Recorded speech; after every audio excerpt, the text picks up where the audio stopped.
On October 7, 2019 in Frankfurt, Germany, at exactly 11:40 in the morning, Thomas Kraus, an investigator in the cybercrime unit of the German Federal Police, was deep in his work, monitoring suspicious money movements online and searching for any illegal activity on the dark web. That particular day, a new alert came in from the automated surveillance program. The program had detected a series of Bitcoin transfers larger than usual, coming from a source that had been repeating for several days. But on this day, the transfers were way out of the ordinary, massive amounts, all linked to a single email address that didn't exist anywhere in the police database. Thomas decided to dig deeper. He opened the Tor browser, and for those who don't know what Tor is, it's a browser that lets you access the dark web. Do not, under any circumstances, use it to access the dark web. It is extremely dangerous and can destroy your life completely. Thomas entered Tor to follow the trail, and in an instant, the largest online marketplace on the dark web opened before him. Marketblade's darknet, a market that sold everything illegal: drugs, weapons, forged documents, passports, stolen credit cards, all listed at advertised prices with zero fear. The real shock wasn't just in the products on display. The shock was in the numbers. Every single product had hundreds, sometimes thousands, of reviews.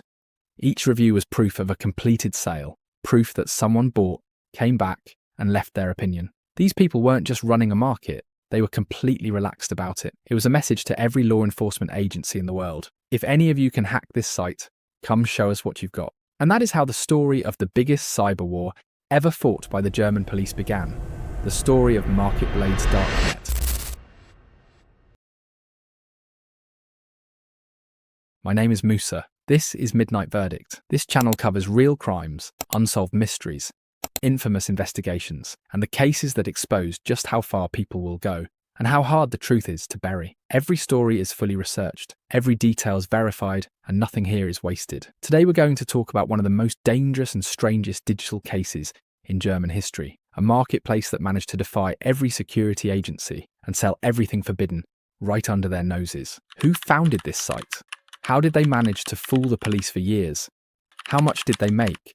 Was it one person behind the market or an entire criminal network? And how did this story end with raids and arrests that shook the security of all of Europe? Let's get into it. In 2017, there was a young German man named Sasha. I did a lot of research to find out his full name, but German law is a bit unusual. They are not allowed to publish the full name of any accused person in the media, even after conviction, to protect the privacy of their family. That's why sources only refer to him as Sasha F. In 2017, Sasha was 24 years old, living with his family in a small apartment in the city of Ulm. They were a middle-class family with no problems and no criminal record. He was a computer science student at university, but since childhood he had been obsessed with programming and the world of hackers. He was introverted from childhood. His only friend was Jalal. Even at school he always felt different. He didn't like going out or staying up late. His entire world revolved around computers and the internet.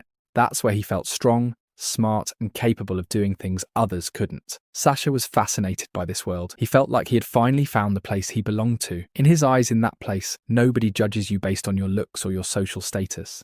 Sasha wasn't a social person. He didn't like going out, talking a lot, or putting his life on social media. He was proud of his abilities, but ultimately he's only human and naturally felt envious of the world he saw online. But because he was shy and wanted to earn money online, entering the world of social media like everyone else was incredibly difficult for him. A shy person simply doesn't know how to become a trend. He felt like an outsider in a world where everyone was trying to prove they were perfect. This pressure and this feeling led Sasha to search for a different world.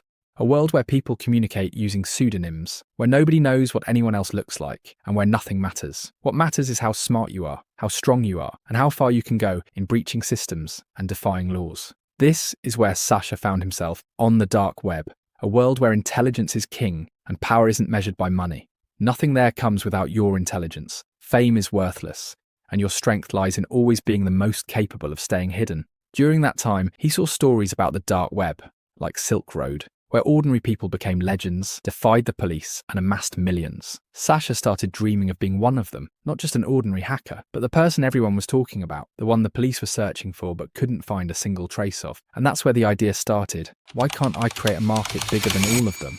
Why can't I be the person who changes the rules of the game? After everything he had been through, he decided to turn his ideas into reality. Long nights he programmed and planned. Every single detail was calculated. He couldn't afford any mistakes. The site had to be perfect, fully encrypted, everything kept in secret, and all transactions conducted in Bitcoin. You probably know why Bitcoin, because it's a digital currency, very difficult for anyone to track, especially on the dark web. On the first day the site launched, there was no buzz and nobody knew about it. Sasha himself joined and shared the marketplace link on hacker forums and secret Telegram channels. He wrote a simple post: "New marketplace, very secure, lower commissions than everyone else. Try it yourself." The first seller joined, created an account, and posted an ad for a small quantity of hashish, a photo, the product price, and a brief description. The first buyer joined, paid in Bitcoin, received the goods, and came back to the site to leave a review. His review said everything was perfect, the goods arrived, and he thanked them. That sentence was the spark. Every day, the number of sellers and buyers kept growing. Reviews poured in, and each review was a free advertisement that the market was safe and the business was reliable. Everything was running like clockwork. Sasha monitored the numbers every day. Orders increased, money flowed in more, and the reputation spread like wildfire. He implemented a rating system. Each seller had stars and each product had reviews, just like any other shopping site. The difference was that on this site, every single product was forbidden. Sellers started competing to see who had the best merchandise, the fastest delivery, and the highest ratings. Buyers began trusting the market more because everything was transparent. There was also a security system called Ice Crew, meaning the money paid by anyone wanting to buy something from the site stayed with the site and didn't go to the seller until the goods arrived. Only after the buyer confirmed receiving their goods did the site release the money to the seller. Sasha realized he couldn't manage the market alone. The number of sellers was growing exponentially, and the number of buyers was in the tens of thousands. The business was growing. It was becoming more complex. He needed a professional team, each with a specific role to keep the market running. He started looking for people from secret hacker communities and dark web forums, and posted an encrypted advertisement seeking programmers and security experts for a large project. The salary would be paid in Bitcoin, and the applicants would remain anonymous. Surprisingly, the response was overwhelming. Many hackers were looking for work and wanted to stay anonymous. Within a week, Sasha had assembled a team of 4 people. Let me introduce you to the new team. Shifra, a brilliant programmer from Berlin, responsible for website development and fixing vulnerabilities. A cybersecurity expert from Hamburg, his job was to protect the market from hacking and track any threats. A cashier responsible for customer support, answering complaints from sellers and buyers in code. A courier responsible for coordinating between sellers and smugglers in case of any delivery problems. None of them knew each other, not even Sasha. Communication between them and the sellers was through an encryption program called TOX, a fully encrypted messaging program that was impossible for anyone to track. They would meet once a month in encrypted chat rooms on the site. Each of them would log in at a different time to avoid raising suspicion. Even the language they used was coded. For example, they talked about merchandise as books, the police as the neighbours, and shipments as parcels. Sasha was careful to ensure the team didn't boast about their work or tell anyone, not even their closest relatives. That's why each of them had a fabricated story about their job. Shifra claimed to work for an IT company. Another one kept telling his family he was pursuing a PhD. The cashier claimed to be a delivery driver. The important thing is that Sasha, despite all of this, didn't fully trust them. He constantly tested the team's loyalty by sending them tasks and missions. For example, he would send someone a website and ask them to hack it. This website was set up by the police to lure hackers. They wanted hackers to breach it, report the vulnerabilities, and then use that contact to identify them and offer them jobs with the police. Sasha was watching. For instance, if someone succeeded in hacking it, how would they behave afterward? Would they go report the vulnerability to the police and try to contact an official authority? Or would they comply with the instructions and stay silent? If Sasha noticed that a member had contacted the police for any reason, or tried to be clever in any way, he knew immediately that this person wasn't loyal, and might even be an informant. He would fire them directly from the team, but if they followed instructions and didn't say a word, he knew they were trustworthy. This is how he constantly tested them without their knowledge, ensuring his team had no traitors and protecting himself from any internal breaches. The team passed all the tests, and the market was growing so rapidly that Sasha started paying them salaries higher than you could imagine at any normal company. Shifra, the brilliant programmer, had the highest salary. Every month she received 20,000 euros paid in Bitcoin. Just imagine her salary was higher than that of a top bank manager. The cybersecurity expert earned approximately 5,000 euros per month, but that was his base salary. Every time he uncovered a hacking attempt, Sasha gave him a large bonus. The cashier in charge of technical support earned 2,000 euros. His job was to check if any customers had a problem, and for every problem he solved, he received a reward. And the courier's base salary was 1,500 euros, but he took a commission on every successful delivered deal. Every day there were dozens, sometimes hundreds of deals. Sasha could have paid them much higher salaries, but he couldn't guarantee that any of them wouldn't be reckless and spend excessively, drawing attention. Every day there were new deals, Every day profits increased, and every day their goods reached every corner of Germany. Day by day, they started expanding to other European countries. And we're not talking about ordinary goods, we're talking about drugs, weapons, and forged documents. The market became a magnet for every criminal looking for quick profits or illicit goods. Their goal became opening an account with them. But this success came at a price. The market had become so large that it was very difficult to hide everything. Small mistakes started happening. Some sellers became reckless and offered their products globally without taking any precautions. Before sending their shipments, some buyers started ordering massive quantities and using real mailing addresses. This began to attract the police's attention. Sasha tried to cover his tracks and warn the team, but with the sheer volume of orders and the pressure they were under, it was impossible to control the situation. That's when the first mistake happened. And who do you think made it? The courier. To give you an idea of how careless he was, he had told his family he worked for an international shipping company and was responsible for coordinating parcels and goods. He hadn't even changed anything about his actual job description. Anyway, on an ordinary day, he received a message from a new seller. The seller was in a hurry. He wanted to ship a large quantity of hashish to a client. The client had provided a clear, explicit shipping address, a real address, not a PO box or a fake drop-off point. Unfortunately, the courier didn't notice and approved the shipment. He sent the package via express mail without changing any details, and it arrived at the client's address. However, the police were monitoring that specific address because they had been tracking it previously due to its connection to a drug case. They searched the package and found the hashish inside. The worst part was that it was wrapped in a piece of paper containing a tracking code, a direct link to Marketblade's darknet, instructions for how to write a customer satisfaction review, and on top of all that, a discount code for the next order. That piece of paper was the first physical evidence the police had ever found directly linking the market to a real address. If you remember, at the beginning of the video I told you about Officer Thomas, whose job was to monitor suspicious money movements and analyze digital data. Thomas and his team had been observing a large number of Bitcoin transfers and knew they were recurring to suspicious addresses, but everything they had was digital. They had no physical evidence. They didn't have a name or address to connect to any real person. They kept trying online, but each time they ran into the wall of encryption that Sasha had erected. He was completely confident that no matter how hard they tried, they couldn't catch him, as if he was challenging them, saying, "I'm right here, selling everything right under your noses. Go ahead and try to catch me." The police were watching everything. They had their eyes on the package, but couldn't find a lead until it fell into their hands. Now they had a real shipping address, a tracking code, and a direct link to the marketplace. They found a treasure in the tracking slip on the package. They knew a courier was responsible for the shipments because the slip said, "If you encounter any problems, contact the courier account on the Tox app." Of course, the Tox app is fully encrypted. Impossible to track anything on it. So what did they do? They went to the Marketblade's darknet website and saw that most sellers were contacting an account called Courier X. They realized the owner of this account was someone who worked on the marketplace and was involved in delivery. They started placing orders from the market and monitoring the delivery locations. The same courier appeared repeatedly. Sometimes he even delivered shipments himself. They confirmed this and put him under surveillance. They calculated that he might be working on the site without knowing the owners. And indeed, he didn't know them and had never seen them in person. So they concluded, this is just someone responsible for shipments. If there are any problems, he'll resolve them. We're afraid that if we arrest him, the site owners will notice and we won't be able to reach them. If we arrest him and it turns out he really doesn't know any of them, we will have lost a treasure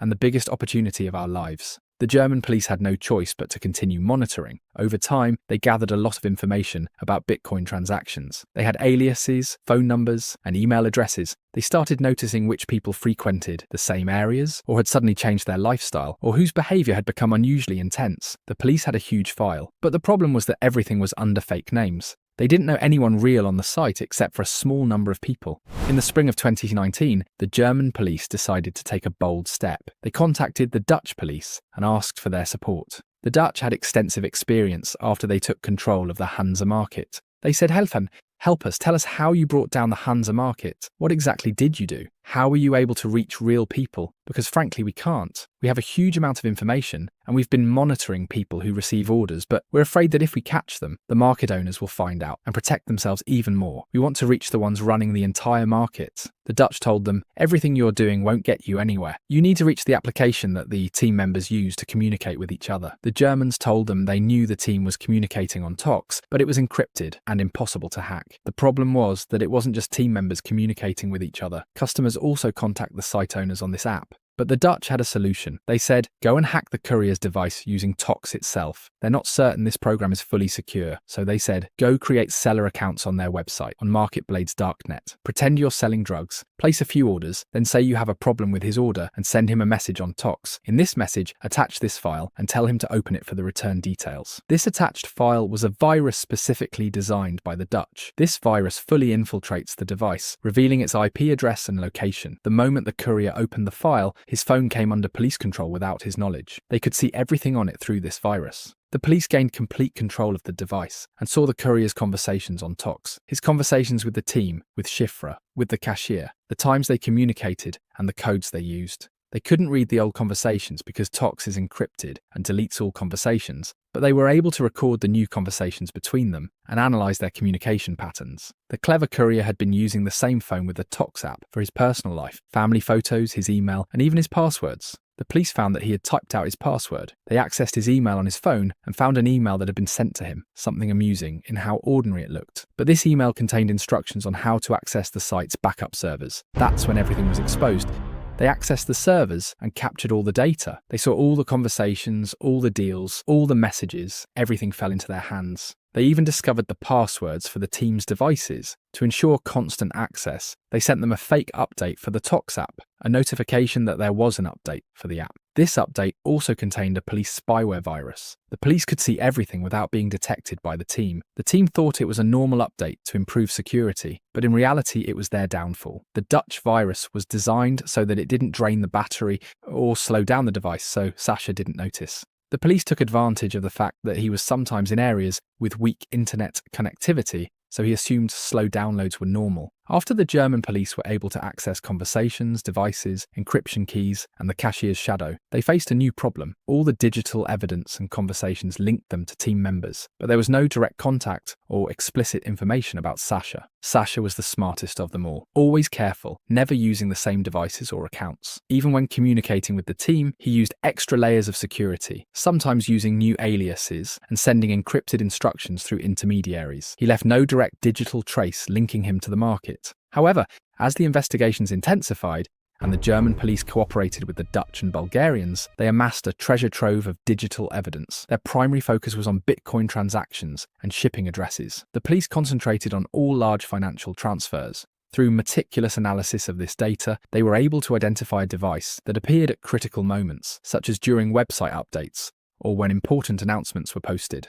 This device was connecting to the internet in Ulm. After extensive monitoring and analysis of internet traffic in the same neighborhood, they identified a small apartment. Whenever there was significant activity on the market, internet traffic increased in that apartment. After monitoring the building's security cameras, comparing the times people entered and left, and analyzing router data, they became certain that the person behind everything was Sasha F.